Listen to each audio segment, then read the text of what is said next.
Hey guys, before we get into this, I want to let you guys all know that we finally hit 400 subscribers. It's only been a week, so I'm a little shocked we hit it this fast. I'm also really proud that we hit it this fast. We're at 401 right now. And also, we got it down a little bit. We got down the watch time subscribers down by 1%. We would like you guys to get up a little bit more now. But I do know we can now lower it down. But thank you guys so much. Enjoy the video. Hey everyone, if lost, I'm John, and I'm Crystal. And welcome to the American Ninja Warrior podcast. Last episode, we covered AW Junior episode 3. It's the qualifiers, part 3. The third part of the qualifiers. And today, we are covering episode 4. Or the first part of the quarterfinals, which I've been really excited to cover as long as probably all of you both of you as well. Definitely. But this episode was pretty intense, especially with everything else that's been going on recently with Ninja. Considering everything, all the other episodes. Yeah, true.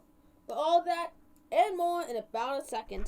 First up for episode 4 was the opening movie, which was pretty good actually. It basically just set up the stakes of what the quarterfinals were all about.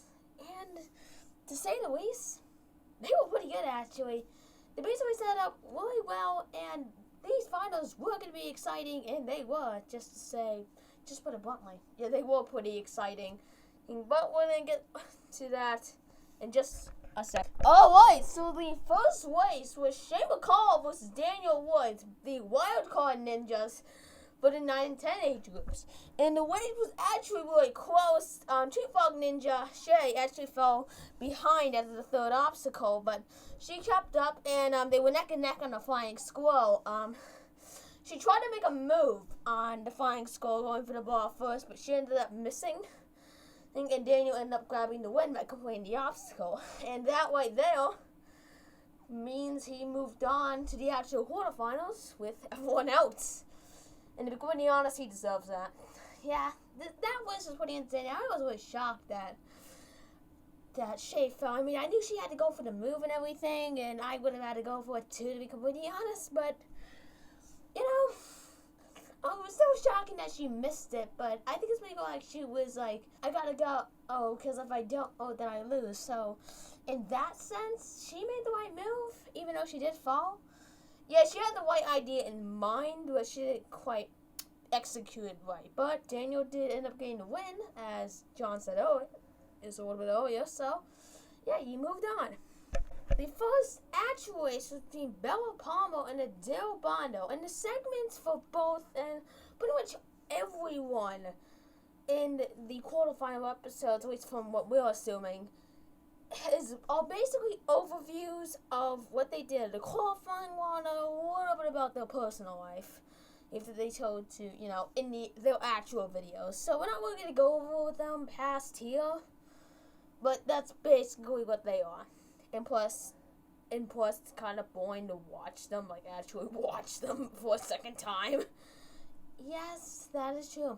It is not fun watching most of them, except for the one last time. Yeah, I'd say that's probably one of the few entertaining ones.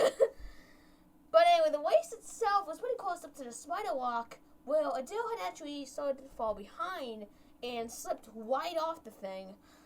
And that was one of the earliest falls we had seen over the 9 and 10-year-olds, which meant Bella ended up grabbing the win there, and that was pretty shocking. Well, not from the competitive standpoint, but like random, why the spider walk?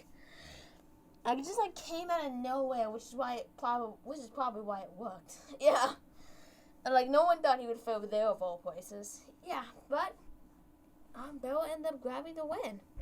And with that, we move on to the second race, which was Daniel Woods versus Lindsey Zimmerman, and the race was pretty close, all things considered. And it came down to the wall where Lindsey actually rushed and tripped, and she couldn't recover after that, allowing Daniel to grab the win. Yeah, I was shocked. I thought she might end up making a comeback there, because they were neck and neck in the Flying Squirrel, and she just fell behind because of a a little bit of a bad dismount, but she still made it, and she didn't fall in the water or anything, so I thought she might have made it close to the end. But she didn't end up doing that. Yeah, unfortunately.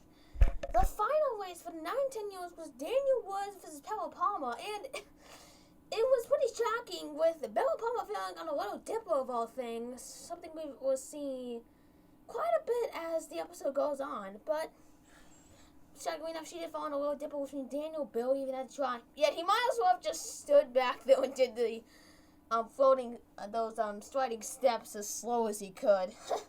Yeah, and he still would have won because she fell on the little dipper. But that meant that Daniel moved on from the wild card spot, and that was a comeback for him. Though, to be fair, both his one here, he barely even had to try. Yeah, what's that word for a minute? Bella ended up falling on Little Dipper, and it was just because she lifted the ball up a little too high. And this happens a lot throughout the episode. I believe 2 or 3 more times throughout the rest of the episode to other competitors, and it's just that when it happens, it just doesn't end up working out for her. End up working out, and it's just a big shock, no matter who the competitor is, unless it's some lesser known newbie that no one cares about. Yeah, like that kid who fell on it twice. Yeah. But anyway, congrats to Daniel Woods, who moved on to the actual finals, and that meant we got to move on to the 11 and 12-year-olds, which made its first race Emily Keno versus Holden McNeil. Now, this wild card race was actually pretty interesting, because at the Tony Ladders, Emily took an early dismount, but then fell on block 1, and Holden was able to get through it, and end up collecting the win.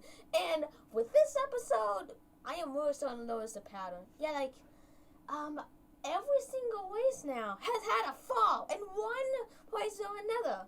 Yeah, they can easily be behind and recover just because the person falls on the next obstacle.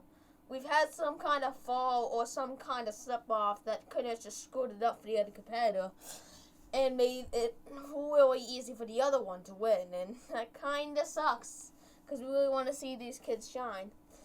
I mean, we kind of did with her, to be fair, she had a time that was 4 seconds slower than Holden, so in that way, she actually did take the lead at the right time. Yeah, if she actually was able to keep that lead throughout it, I think she might have been able to keep it, actually win the race against Holden, because he was actually pretty far behind. Yeah, he did make an early dismount after her, but she was still ahead. Yeah, he got off the ladder as she was going halfway across block 1. So, they could have come back from him, and she also could have easily won it as well. So, two very different scenarios that could have happened now. The next race was Luke Paxton versus Taylor Green, and for the first time ever, they didn't fall. Yeah, true. They didn't fall. They did not fall. They ended up staying alive, both of them. And Taylor ended up taking a lead on the double two-hours. Again, taking the early dismount. And it kind of looked like her hands slipped off. It didn't look like it was planned, but obviously it was planned. But still, it looked like her hand just slipped off, but she still made the dismount. I don't know how that worked out, but I'm pretty sure that was intentional. The slipping part? No, the early dismount. Oh. Yeah, it makes more sense. But anyway, yeah, she ended up collecting the win in her fastest time, 39 seconds, which meant she was moving on to the finals. And the next race was Tate Allen, Big Game Tate, and Holden McNeil. And this was a pretty intense race because both were really close. And Tate ended up getting off the tilting ladders first, and Holden tried to follow, but he ended up falling, just barely missed the landing pad, and that meant that Tate moved on, and he didn't even, on the whip wall, he didn't use the 11.5 handle, he just went straight to the 13-foot hold, and that basically just got him the win, and to be honest, this was not all that shocking. I was really hoping that he would win anyway, so was really happy for him. Yeah, it was really nice to see him end up winning, but I kind of wish it was a little closer.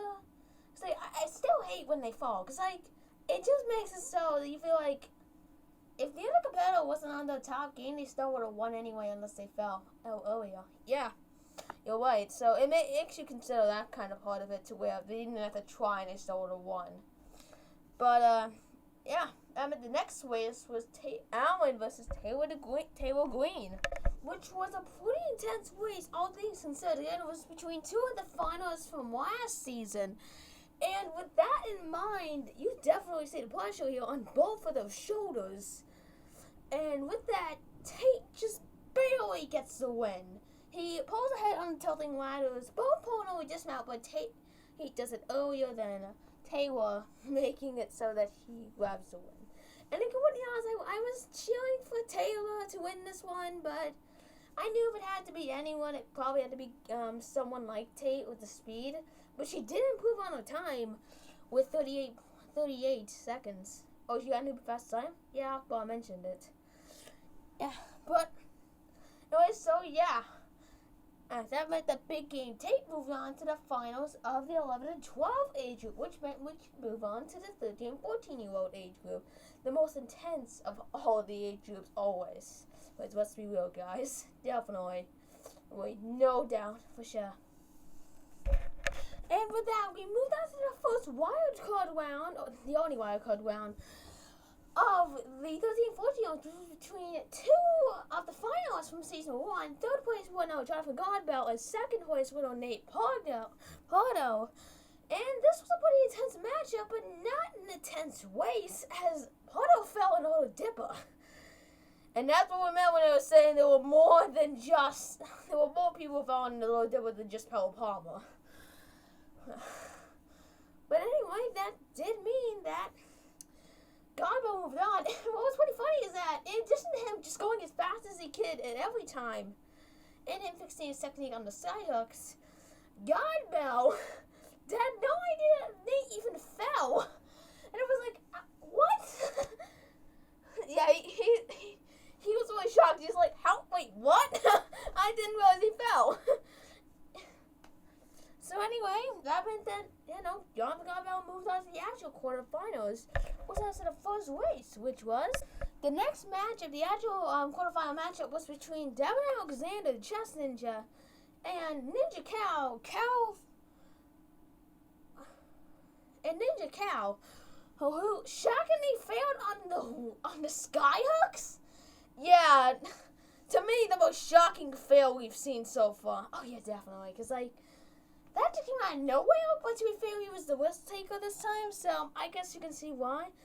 Yeah, and that was pretty sad, because I really wanted to see him and Jonathan go back head-to-head. Yeah, with his polished technique on the skyhooks, with him actually being able to control his momentum against Nate Pardo, who fell in the little dipper.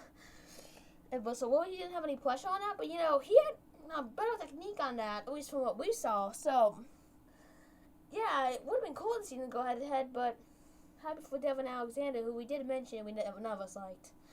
Yeah, the chess thing was really annoying, but he still moved on, and the next race was Carson Edwards versus Jonathan Godbell, who fell into skyhooks. He fell behind because he had to take an extra swing on that second wing, and because he had to take a risk of going for the third one without any momentum, and he did even worse than Cal, not even getting both hands on it, only hitting one, and obviously he couldn't catch that, so Carson ended up walking away with the win. So, yeah, congrats to him.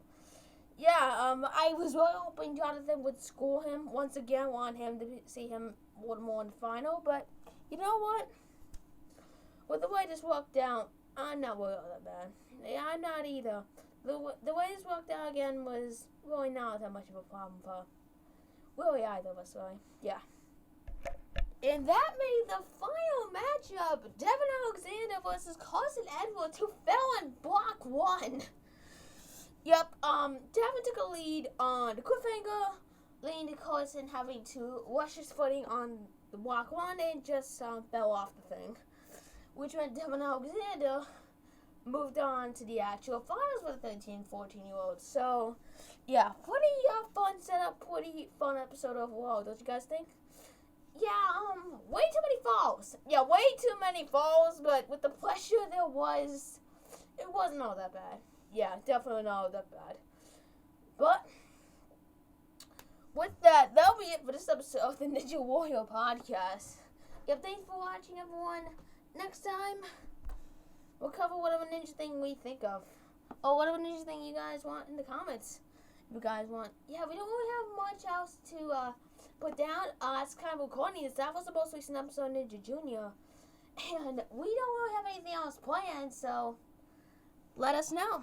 Yeah. We will see you guys on the next podcast, whatever that is. Yeah. See you guys later. Hey guys, this is Tate here, giving you guys, and here's the outro goodbye. Nice. Once again, this was the final podcast that was recorded during the recording section of March 12th, 2020. Right before COVID, so yeah, that was the final one we recorded for AW Junior at the current moment. The next podcast will be current update and everything, future of the channel and all that, so hope you guys are really excited for that. But aside from that, stay safe, have fun, submit your artwork if you want, again, and just leave us a link to the picture, and we'll edit any way we can if it's a Getty Images. But anyway, that's about it. We will see you guys. I will see you guys in the next video, whatever that will be. I'm not sure if that's going to be the podcast or something different. Again, we do have a montage in the works, but we'll see which one gets done first. In terms of editing, because everything has been recorded for season 11, at least the qualifying round, as well as that update I just mentioned. As well as that update I just mentioned. I still have to edit and everything, so we'll see. But anyway, I will see you guys in the next video. Peace.